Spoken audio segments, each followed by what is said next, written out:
بسم اللہ الرحمن الرحیم۔ السلام علیکم، میرا نام عبد القدیر خان ہے، میں کلینکل سائیکالوجسٹ ہوں، ماہر نفسیات ہوں۔ آج ہم بات کریں گے کیریئر کاؤنسلنگ یا کسی فیلڈ کے انتخاب کا، یعنی کہ کسی فیلڈ کا انتخاب کس طرح کیا جاتا ہے۔ دنیا میں ہر شخص کامیاب ہونا چاہتا ہے اور کامیابی کے لیے ہر بندہ لگا ہوا ہے، تگ و دو کر رہا ہے، محنت کر رہا ہوتا ہے۔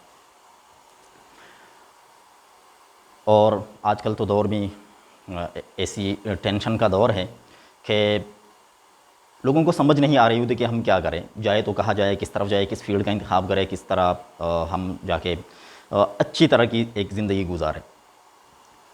یہ ایک حقیقت ہے کہ ہر شخص چاہتا ہے کہ میرے پاس دولت آئے اور ساتھ ساتھ عزت اور شہرت ہو، تو یہ کوئی بری بات نہیں ہے، اچھی بات ہے اگر دولت جو ہے وہ اچھے حلال طریقے سے کمائی جائے۔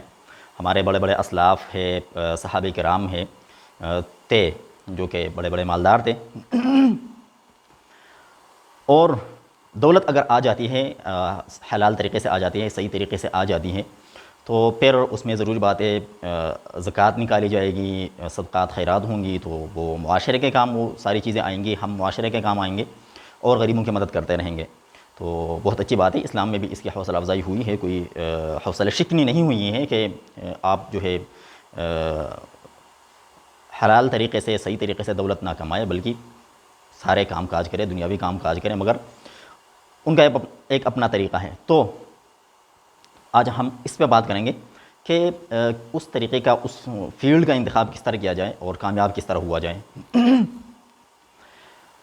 جیسے میں نے عرض کیا کہ ہر شخص چاہتا ہے کہ میں کامیاب ہو جاؤں، میرے پاس دولت آئے، میرے پاس عزت اور شہرت آئے، تو اس کے لیے ہر بندے کی خواہش ہوتی ہے، کسی اسٹوڈنٹ سے پوچھا جائے، کسی دوسرے بندے سے پوچھا جائے، تو اسٹوڈنٹ تو چاہتا ہے کہ میں ڈاکٹر بنوں، ڈاکٹر نہ بن سکیں تو پھر انجینئر کا آپشن ہوتا ہے، پائلٹ بنو، تو یہ کوئی دو تین چیزیں ہوتی ہیں ان کے پاس کہ بس مجھے یہ بننا ہے۔ اور اگر ایک بندہ خود یہ نہیں بن سکتا تو پھر وہ چاہتا ہے کہ میرے بچوں کا جو مطلب ہے میرا وہ ہے کہ چھوٹے بھائی، چھوٹی بہنیں، بھتیجے، بھتیجیاں، بانجے، بانجیاں، ٹھیک ہے، جتنے رشتہ دار ہیں، اور پھر اپنے بچے جو ہے بیٹے بیٹیاں وغیرہ، تو اگر میں ڈاکٹر نہیں بن سکا ہوں، میں انجینئر نہیں بن سکا، میں پائلٹ نہیں بن سکا، تو میری آنے والی یعنی جو نسل ہے وہ بنے، ان میں سے کوئی بنے، تاکہ وہ ایک اچھی زندگی گزار سکے، تو وہ بھی ٹھیک ہے، مگر یاد رکھیے گا کہ کامیابی کے لیے کچھ شرائط ہیں۔ پہلی شرط یہ ہے کہ آپ جس بھی فیلڈ میں جانا چاہتے ہیں، آپ اپنی آنے والی جو نسل ہے ان میں سے کوئی بچہ ہے، اس کو جس بھی فیلڈ میں آپ لے کر جانا چاہتے ہیں، کامیاب دیکھنا چاہتے ہیں، تو سب سے پہلے اس کی دلچسپی ہونا لازمی ہے، سب سے پہلے اس کی دلچسپی ہونا لازمی ہے۔ اگر اس کی دلچسپی نہیں ہے تو میرا نہیں خیال کہ وہ اس طریقے سے محنت کرے گا کہ وہ آگے چل کر کامیاب ہو جائے گا، ٹھیک ہے۔ دوسری بات یہ ہے کہ وسائل ہونے چاہیے۔ میں نے بہت سارے ایسے لوگوں کو دیکھا ہے اپنی زندگی میں، اور آپ لوگ بھی نظر دوڑائیں گے تو آپ لوگوں کو نظر آ جائیں گے ایسے لوگ کہ ان کو اگر زبردستی کسی فیلڈ میں دھکیل دیا گیا ہے تو ان میں سے بہت کم لوگ کامیاب ہو جاتے ہیں، بقایا جو ہے وہ ٹینشن کا شکار ہو جاتے ہیں کہ یہ کیا مصیبت ہے، میں چاہتا نہیں ہوں کہ میں اس فیلڈ میں چلا جاؤں، ٹھیک ہے۔ تو میں عرض یہ کر رہا تھا کہ دنیا میں صرف ڈاکٹری کا شعبہ نہیں ہے، صرف انجینئر نہیں ہے، صرف جو ہے پائلٹ نہیں ہے، بلکہ کوئی بھی دنیا کا جو کاروبار ہے، دنیا میں کوئی بھی فیلڈ ہے، کوئی بھی شعبہ ہے، وہ ناکام، وہ جو ہے برا نہیں ہے، اور اس میں آگے چل کر بندہ کامیاب ہو سکتا ہے، جیسے فوج ہے، پولیس ہے، درس و تدریس جو ہے، ٹیچنگ کا ایک ڈپارٹمنٹ ہے، شعبہ ہے، اور اس طرح دکانداری ہے، اور اس کے علاوہ جو ہے محنت مزدوری کرنے والے لوگ ہیں، جتنے بھی لوگ ہیں، کپڑے سلائی کرنے والے لوگ ہیں جو ٹیلر ہوتے ہیں، تو کیا ان کے بغیر ہماری زندگی گزر سکتی ہے؟ نہیں گزر سکتی، ہم ان پہ بھی ڈیپینڈنٹ ہیں۔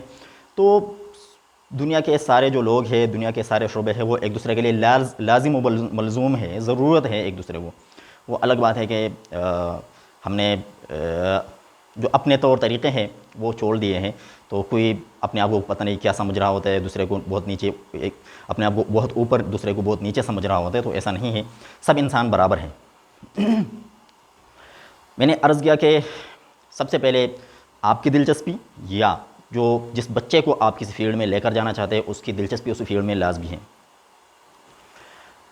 پھر جو ہے ایک آرٹیکل میں پڑھ رہا تھا پہلے، میں اس کا حوالہ دوں گا کہ اس میں لکھا تھا کہ کامیاب ہونے کے لیے 3 چیزیں لازمی ہوئیں، 3 چیزیں۔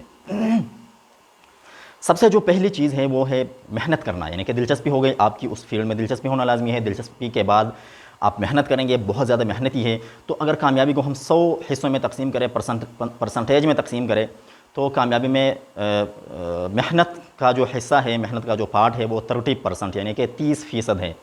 ایک بندہ اگر بہت زیادہ محنتی ہے تو 30% چانسز ہے کہ وہ کامیاب ہوگا انشاءاللہ۔ ہاں، یہ ہے کہ راتوں رات کوئی کامیاب نہیں ہوگا۔ اب محنت کے بعد جو ہے دوسری باری ایمانداری کی ہے۔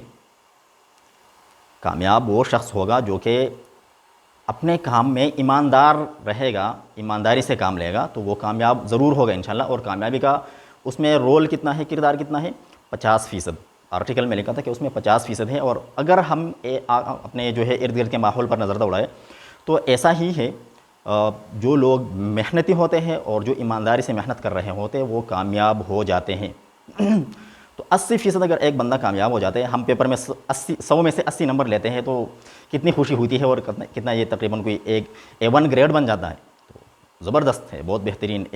A گریڈ A1 نہیں مگر A ضرور بن جاتا ہے، تو 80 نمبر بہت زیادہ ہیں۔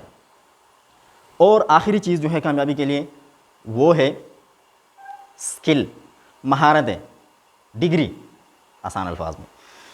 تو اس کا رول کتنا ہے، بقایا کتنا بچا، 20%۔ تو 20% رول جو ہے، 20% کردار جو ہے وہ ہے مہارت کا یا سکل کا یا ڈگری کا، تو ایک بندہ پھر کامیاب ہو جائے گا۔ مگر یاد رکھیں، ایک بندہ جو ہے وہ اس کے پاس ڈگری ہے، اس کے پاس مہارتیں ہیں اور وہ محنتی بھی ہیں، تو کتنے فیصد چانسز ہیں اس کا کامیاب ہونے کے، 50%۔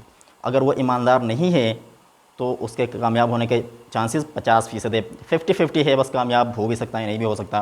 اور اگر ایک بندہ ہے اس کے پاس سکلز نہیں ہے، مہارتیں نہیں ہیں، محنت نہیں کرنا، مگر ہے ایماندار، تو بھی کتنے چانسز ہے، 50% چانسز ہے کہ وہ کامیاب ہوگا۔ اور اگر ایک بندہ محنتی بھی ہے، ساتھ ساتھ ایماندار بھی ہے، تو انشاءاللہ وہ کامیاب ہوگا۔ ٹھیک ہے، یہ بات سمجھ آ گئی۔ تو کسی بھی فیلڈ میں جائے تو سب سے پہلے دلچسپی ہونا لازمی ہے، اس کے بعد محنت کرے، اور اس کے بعد ایمانداری لازمی ہے، اور ساتھ ساتھ تجربہ بھی آتا رہے گا۔ ہم کرتے کیا ہے کہ ڈگری لینے کے بعد ہم چاہتے ہیں، پہلے تو خیر ہم ڈگریوں کے پیچھے پڑے رہتے ہیں، ہمیں سمجھ نہیں آ رہی ہوتی کہ ہمیں کرنا کیا چاہیے، کس فیلڈ میں جانا چاہیے۔ تو یہ نہیں ہونا چاہیے، بلکہ کلیئر ہونا چاہیے۔ تقریباً 8ویں کلاس تک ایک بچے کو کلیئر یہ ہونا چاہیے کہ مجھے آگے چل کر کس طرف جانا چاہیے، اور begin with the end in mind. جو اینڈ رزلٹ ہے، جو پہلے سے پلاننگ کی ہوئی ہے، تو اس رزلٹ پہ نظر ہونی چاہیے کہ مجھے وہاں تک پہنچنا چاہیے۔ یہ نہیں ہے کہ بیچ راستے میں کہ کبھی ادھر کبھی ادھر۔ آپ مجھے یہ بتائیے کہ ایک بچہ جو ہے وہ اسکول میں اس نے کچھ اور سوچا ہے کہ مجھے اس فیلڈ میں جانا چاہیے، پھر کالج میں جا کے کچھ اور سوچ لیتا ہے کہ مجھے نہیں یہ کرنا چاہیے، اور یونیورسٹی میں جا کر اپنا فیلڈ پھر چینج کر لیتا ہے، تو اس کو کس چیز کی کیا سمجھ آئے گی؟ اور اگر اسکول سے وہ ایک ہی سبجیکٹ پڑھ رہا ہے، ایک ہی اس نے ذہن بنایا ہوا ہے، تو وہ اس میں مہارت حاصل کر لے گا۔ پھر ساتھ ساتھ میں نے تجربے کی بات کی کہ ڈگری لینے کے بعد پھر بھی کم سے کم پیسوں پر کام کرنا چاہیے۔ ایسا نہیں ہے کہ نہیں اب مجھے لاکھوں کی تنخواہ مل جائے، تو ایسا بھی نہیں ہوتا، ورنہ ایسے لوگ بہت زیادہ ہم دیکھ رہے ہوتے ہیں کہ بیکار گھوم پھر رہے ہوتے ہیں۔ ہاں، ایک آخری بات کرنا چاہوں گا کہ دنیا میں جتنے بھی کامیاب لوگ ہیں تو مالدار ترین لوگ ہیں دنیا کے، ارب پتی جو ہے، کھرب پتی ہے، تو ان میں سے آپ لوگوں نے بھی سنا ہوگا کہ کوئی ڈاکٹر یا کوئی پروفیسر نہیں ہے، بلکہ وہ کاروباری لوگ ہیں۔ ٹھیک ہے، تو انہوں نے یہ کیسا کیا، وہاں تک کیسے پہنچ گئے، محنت کی۔ ٹھیک ہے، یہ بھی سنا ہوگا آپ لوگوں نے کہ ہر کامیاب شخص کے پیچھے ایک، کہتے ہیں نا کہ عورت کا ہاتھ ہوتا ہے، تو میں وہ نہیں کہتا، یہ بھی میں نے سنا ہے کہ وہ اس کو الٹا کر دیا گیا ہے۔ بہرحال جو میں کہنا چاہ رہا ہوں وہ یہ ہے کہ ہر کامیاب شخص کے پیچھے ایک تکلیف دہ کہانی ہوتی ہے۔ مطلب کامیابی سے پہلے اس نے جو محنت کی ہوتی ہے، تو اس نے کامیابی کی قیمت پہلے دی ہوتی ہے، تو پھر جا کے ان کو کامیابی مل جاتی ہے۔ تو محنت، جیسے قائد اعظم نے کہا تھا نا کہ کام اور بس کام، مگر ایمانداری، دیانتداری اور اخلاص کے ساتھ، اور وقت کے ساتھ ساتھ وہ جو مہارتیں ہوتی ہیں جن کا 20% کردار ہے وہ بھی آ جاتی ہیں۔ ٹھیک ہے جی، شکریہ، جزاک اللہ۔